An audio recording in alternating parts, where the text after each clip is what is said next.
The night begins, as it always should, with a gentle welcome, because before we dive into any wild Reddit tale or twisted human drama, I want you to feel like you've stepped into a safe little corner of the world where nothing outside these words can disturb you.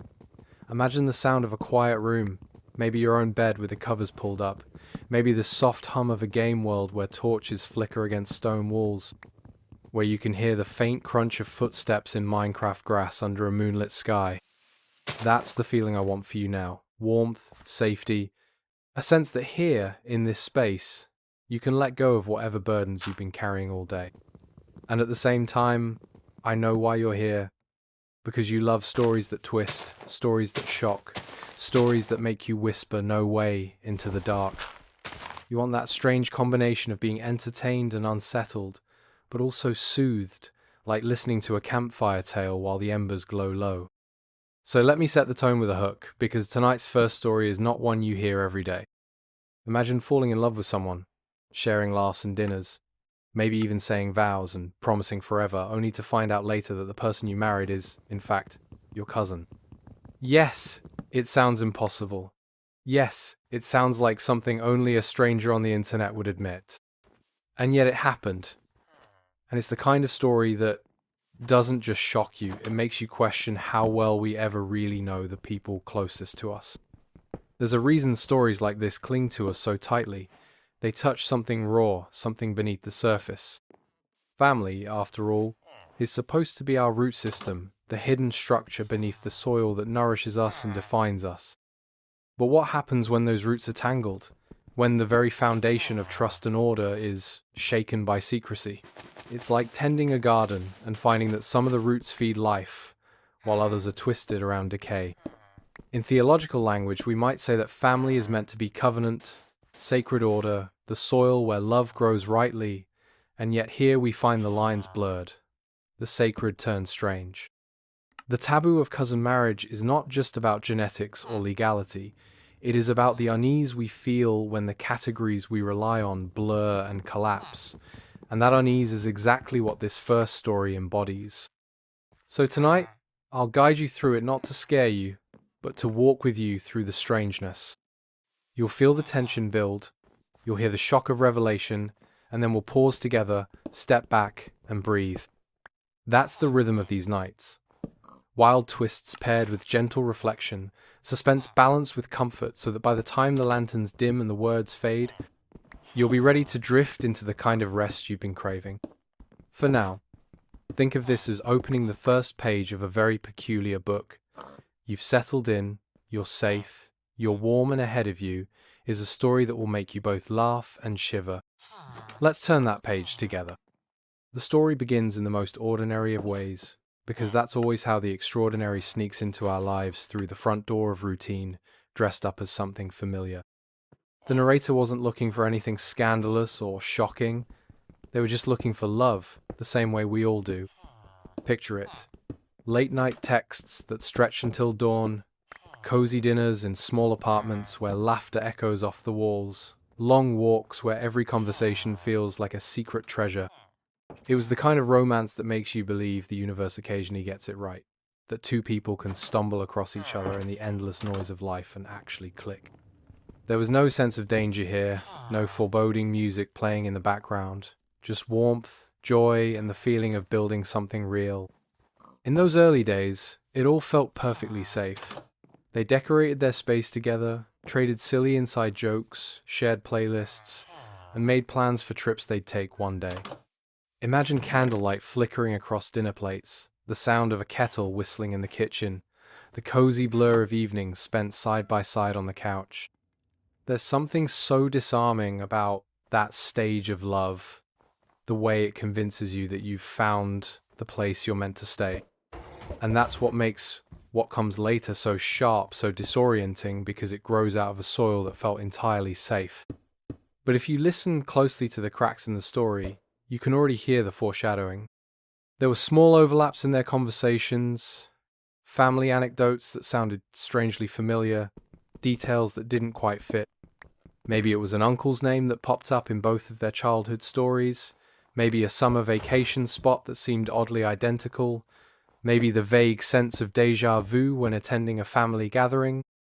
Little things, easy to brush off. We all share coincidences, after all. Except sometimes coincidences are not coincidences at all. But help but pause and think, wait, that's not just a coincidence. That's the universe waving a giant red flag and hoping someone notices. You know the feeling when the puzzle pieces click together in ways you didn't plan, and instead of satisfaction, you feel dread. Like the picture forming isn't one you wanted to see. The narrator didn't pick up on it at first, because love has this way of softening the edges of suspicion. When you're falling for someone, you want to believe in the good. You want to believe the laughter and the late night talks mean safety. And so those little overlaps in family stories got brushed aside. The same uncle name? Just chance. The vacation spot? Lots of families went there. The weird déjà vu at gatherings? Maybe just nerves. But the truth was there, like a faint crack in the wall that you only notice once it begins to widen. As the relationship deepened, those cracks became harder to ignore. Family gatherings were tense in ways that didn't make sense. A too long stare from an older relative, a laugh that seemed to mask discomfort, conversations that shifted quickly when certain topics came up. It was as though the world around them knew something they didn't, and that silence hung heavy in the room. Theologically, this is the shadow of innocence walking unknowingly toward revelation. It's like Adam and Eve in the garden before the fruit. Everything is peaceful, everything is beautiful, but just beyond the horizon waits knowledge that will change everything. And once you taste that knowledge, you can't untaste it. The beauty of those early days now feels bittersweet, doesn't it? When you know what's coming, looking back makes even the laughter feel haunted. That's the nature of foreshadowing in real life. It's only visible in hindsight. And emotionally, we as listeners are already leaning forward, unsettled, because we can sense what the narrator couldn't. That's the gift and the curse of storytelling. It lets us see the red flags waving before the characters themselves do. And yet, isn't that why we're here? To trace those faint cracks as they spread, to watch innocence tilt slowly into revelation, to feel the weight of secrets pressing through the soil. So here the stage is set, an ordinary romance, full of warmth, with small shadows creeping in around the edges. A story about love, yes, but also about roots, twisting in hidden ways beneath the ground. And we know, as surely as the narrator does not, that the truth is coming, and it will not be gentle. The turning point came, as it often does, not in a dramatic crash of thunder, but in a slow unraveling of little threads that finally refused to stay tied together. It started with paperwork, something as mundane as filling out forms, where names and birth dates suddenly lined up a little too neatly. At first, the narrator laughed it off, the way you laugh at a silly coincidence that feels almost uncanny. But then came the uneasy silences at family events, the way older relatives shifted uncomfortably when questions about ancestry were raised, the way a story that should have been harmless suddenly felt laced with tension. You know those moments? When everyone else in the room seems to know something you don't? That was the air. They were breathing heavy, charged, waiting for the truth to crack open. And then the revelation hit. They were cousins. Not metaphorically, not distantly, not in some convoluted, everyone's related if you go far enough back kind of way. No cousins, flesh and blood, named side by side on the same family tree. Imagine the floor beneath you tilting, the world suddenly reframed in a way that makes every memory feel contaminated. The cozy dinners, the shared laughter, the vows whispered in candlelight now all tainted by this single unbearable fact. The shock of it would have been enough to leave anyone reeling, but shock quickly gave way to nausea, to betrayal, to a sense of disorientation so strong it felt like vertigo. It's the forbidden fruit moment. Up until then, ignorance was innocence, and innocence allowed happiness. But once the fruit is bitten, once the knowledge is gained, the garden cannot be unbroken.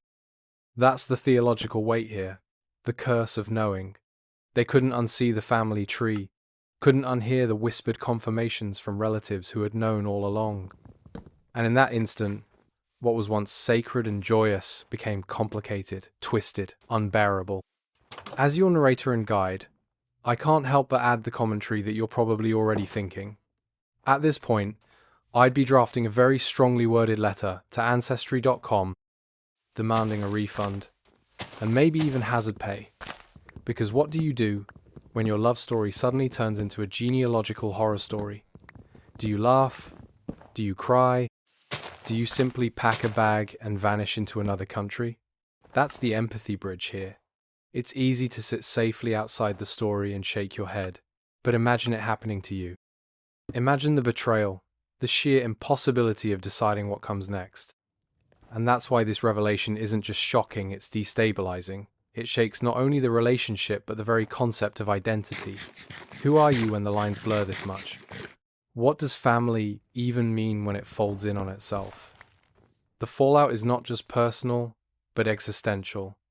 And that is the weight of this moment. Reflection has a way of cooling the fever of revelation.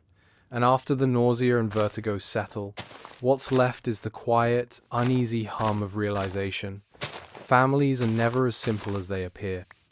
Every family tree has knots, branches that twist unexpectedly, roots that tangle in ways no one talks about. And isn't that the strangest part? So often, it's not just the secret itself that wounds us, it's the silence around it. The way elders nod knowingly but never speak. The way whole histories are buried under polite smiles and half-told stories. In this case, that silence created the perfect storm. Two people stepping blindly into a relationship, unaware they were crossing invisible lines everyone else had quietly accepted. Philosophically, life feels like a puzzle where you're missing half the pieces, and yet you're expected to finish the picture anyway. You think you know where you come from, who your people are, what the boundaries of your identity look like, until one day the pieces you thought were solid slide out of place. That's what happened here. The comfortable picture of love and family shattered, and the narrator was left staring at the empty spaces, wondering how much of what they believed was ever real at all. And in that sense, this story isn't just about marriage or genealogy, it's about the fragility of knowledge, the way we walk through the world, assuming things are clear until the fog lifts and we realize we were blind. But I want to soften that tension before we move forward, because you're here not just to be shocked, but to be able to breathe through the shock. And here's the truth. Secrets may destabilize us, but they also remind us that we are not alone in our strangeness. Every family has its shadows. Every person carries some hidden story they didn't choose. And if nothing else, it helps to laugh at the absurdity. Because really, what are the odds? You go looking for love and end up starring in a live-action genealogical plot twist. Sometimes reality writes scripts more twisted than anything Netflix could come up with. So let's take a breath together. Exhale the tension of that revelation. Let the absurdity settle in as a strange kind of humor, and prepare for the next tale. Because if you thought marrying your cousin was the strangest thing you'd hear tonight, just wait until we move into a classroom where a substitute teacher tried to turn detention into a full-blown police investigation. The soil of family secrets may be unsettling, but the misuse of authority, that's another garden of chaos entirely. Let's step into it together. High school classrooms have their own kind of mythology. The stale smell of pencil shavings and floor cleaner, the squeak of sneakers against linoleum, the hum of fluorescent lights that never seem to rest. It's an ecosystem where personalities collide, where ordinary days feel like endless repetition until one strange character enters the scene and shifts the entire rhythm. For this narrator, that character was a substitute teacher, the kind of figure who strides into the room with a chip already balanced on their shoulder, eyes scanning the students not with curiosity but with suspicion, as if daring someone to breathe wrong so they could pounce. From the very first moment, you could tell this wasn't going to be the kind of substitute who let you watch movies and coast through worksheets. No, this was someone who wore authority like a weapon. At first, the power games felt petty. Rules enforced to the point of absurdity. No whispering, no gum, no leaning back in your chair even for a second. It was as if the classroom had been transformed into a miniature dictatorship, and every student was guilty until proven innocent. But what makes this story spiral is how quickly the petty escalated into something darker. One accusation, small, flimsy, unfounded, was enough to light the fuse. The substitute decided the narrator was up to something, maybe cheating, maybe disrespecting, maybe nothing at all except existing in the wrong place at the wrong time. And once that judgment was made, nothing could stop the avalanche. The accusations piled higher, every action twisted into evidence, every explanation dismissed. It's the terrifying experience of being trapped in a narrative someone else is writing about you, one you have no power to escape.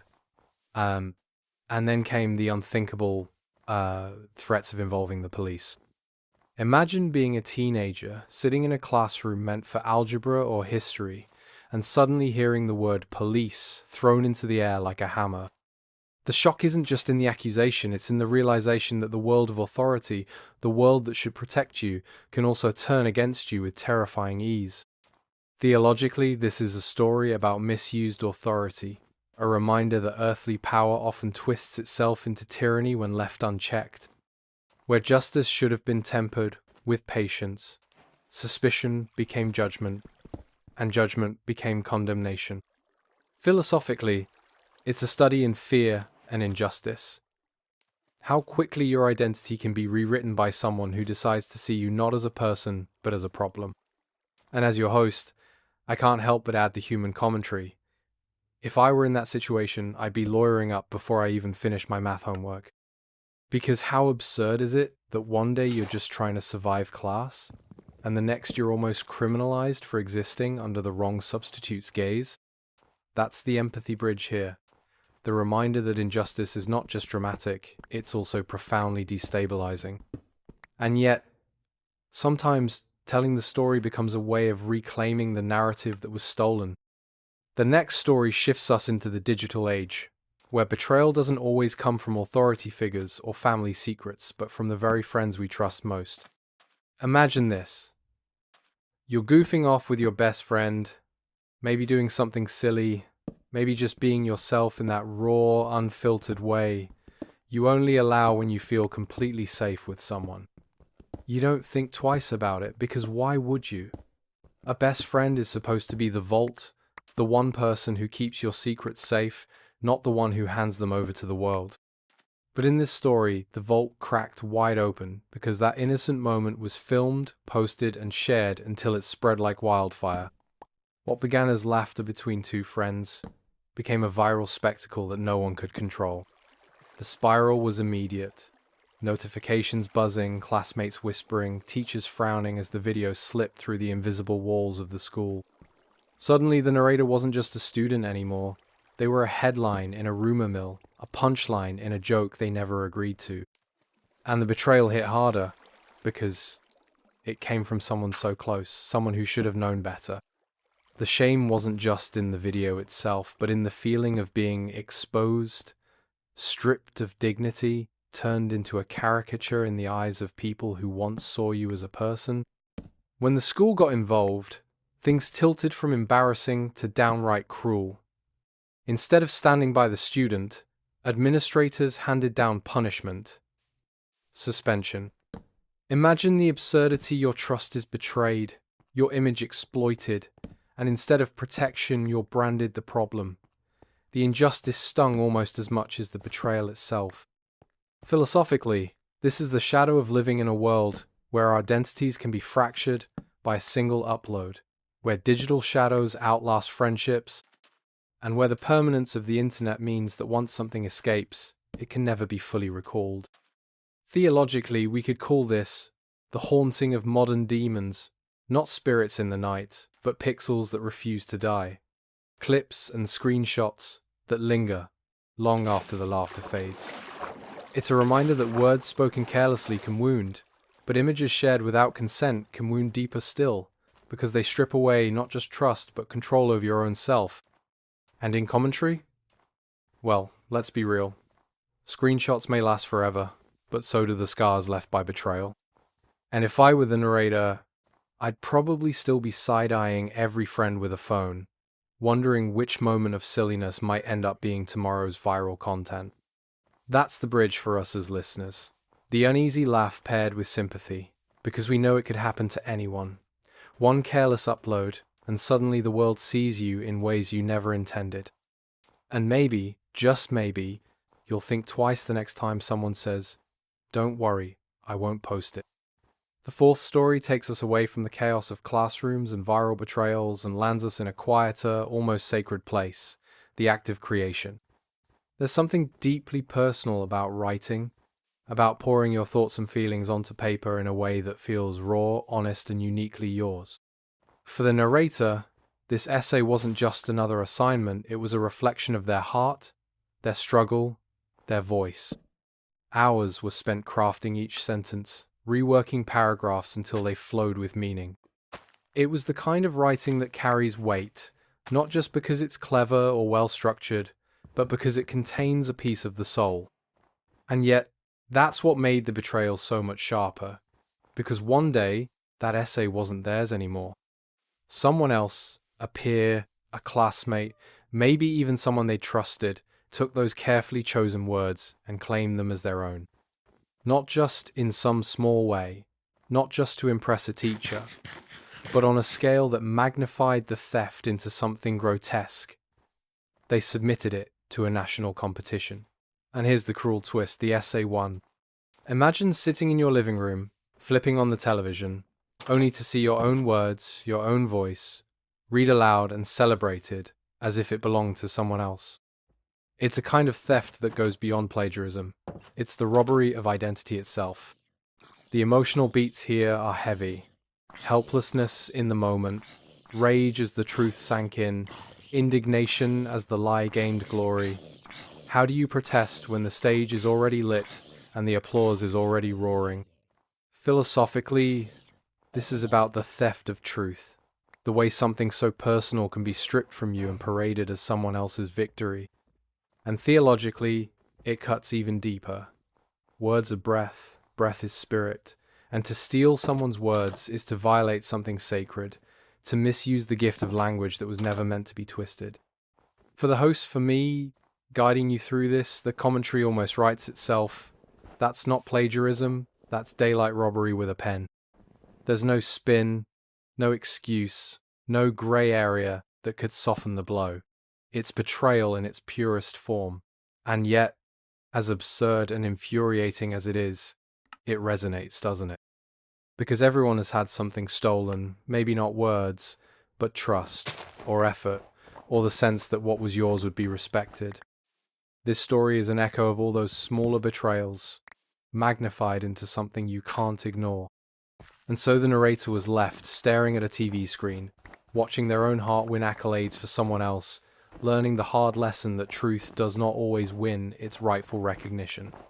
And yet, even in that bitter moment, the story becomes a mirror, showing us how fragile ownership can be, and how resilient we must become when it's stripped from us. Now we step back from the chaos, because after 3 stories of betrayal and one of sheer genealogical nightmare, it's important to pause and breathe.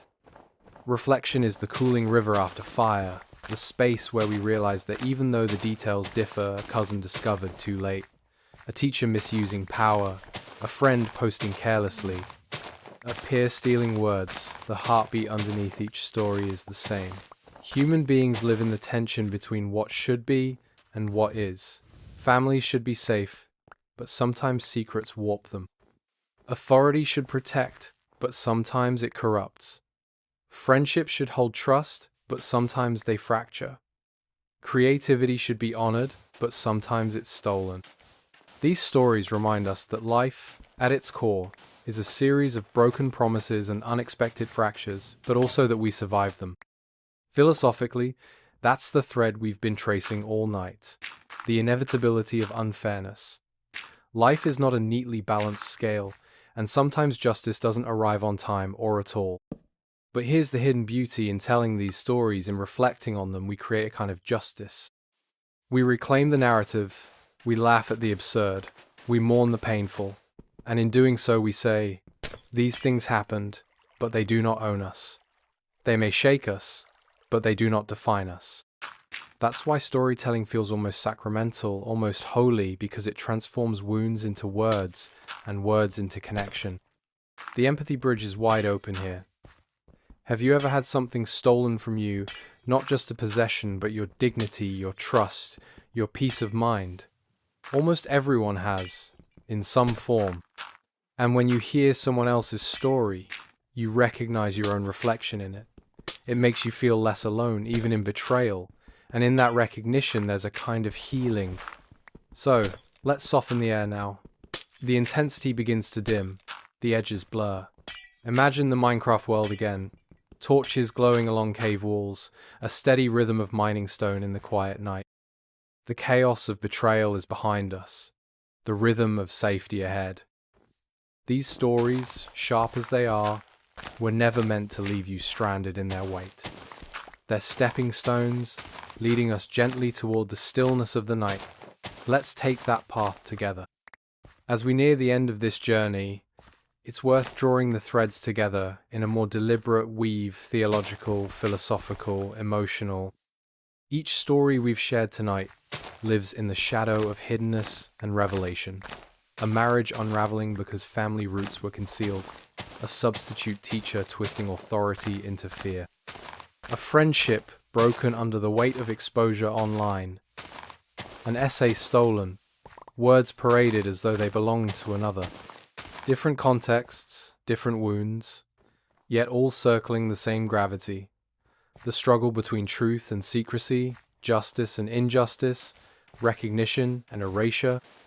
Theologically, these stories remind us that nothing hidden stays buried forever. Family secrets come to light. Abuses of authority are remembered. Betrayals sting longer than the laughter they caused. Even stolen words echo with the fingerprints of their true author.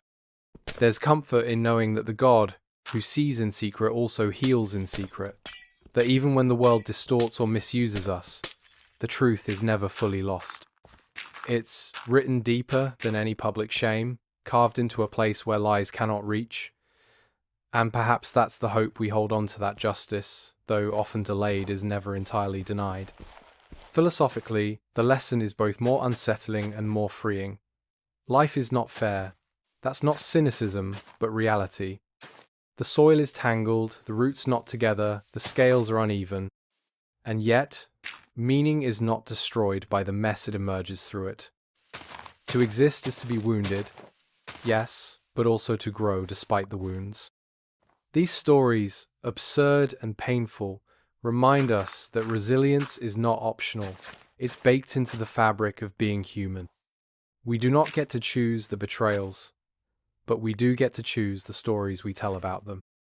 And emotionally, I want you to feel the shift now.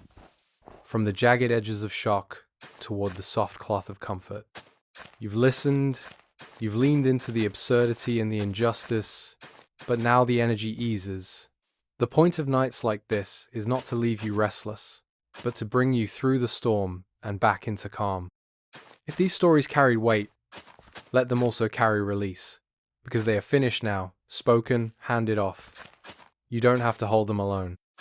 And now, we come to the final gentle descent, the part of the night where words soften, where the edges of tension blur, and where the stories we've carried together are allowed to rest. You've heard of secrets revealed, authorities misused, friendships broken, and truths stolen, each one a jagged shard of human experience. But here, at the close, those jagged edges are dulled, like sea glass worn smooth by waves. Nothing sharp remains in your hands, only shapes you can turn over quietly as you drift closer to sleep. So, imagine with me for a moment. The Minecraft world is calm. The torches you placed flicker softly against cave walls, a pickaxe taps rhythmically at stone, and the inventory bar glows faintly at the bottom of the screen. Outside, the square moon rises over blocky hills, casting a pale silver across the land. It's quiet, safe, predictable, a kind of pixelated sanctuary. And isn't that the perfect metaphor? Amidst the wild chaos of human betrayal and secrecy, there is still a place, even if only imagined, where order holds, where safety lingers, where the night hums with peace instead of fear. Theologically, I want you to hear this. Nothing in these stories, no matter how absurd or painful, is bigger than the possibility of redemption. Family secrets can wound, but they can also teach us honesty. Abuses of authority can scar, but they also remind us to wield power with gentleness. Betrayals can sting, but they also deepen our longing for true friendship. Even stolen words, once reclaimed in the telling, remind us that our voices cannot be silenced forever. In each fracture lies the seed of resilience, and that is where hope quietly takes root. So as you lay back now, let yourself feel the weight lifting. You don't have to replay these stories in your head, they've been told. They're complete, and now they can fade into the quiet. Let the rhythm of breath slow. Let your thoughts wander like footsteps on pixelated grass. Let the calm wash over you as though the night itself is singing you to rest. And before the silence fully takes over, let me leave you with this. You are safe here. You are not alone in your strangeness, your betrayals, your hidden roots. We all carry them, and in sharing, we find shelter. So may your dreams tonight be soft. May tomorrow bring new light, and may you wake knowing that even the wildest, strangest stories can't steal your peace. Until next time, rest well, my friend.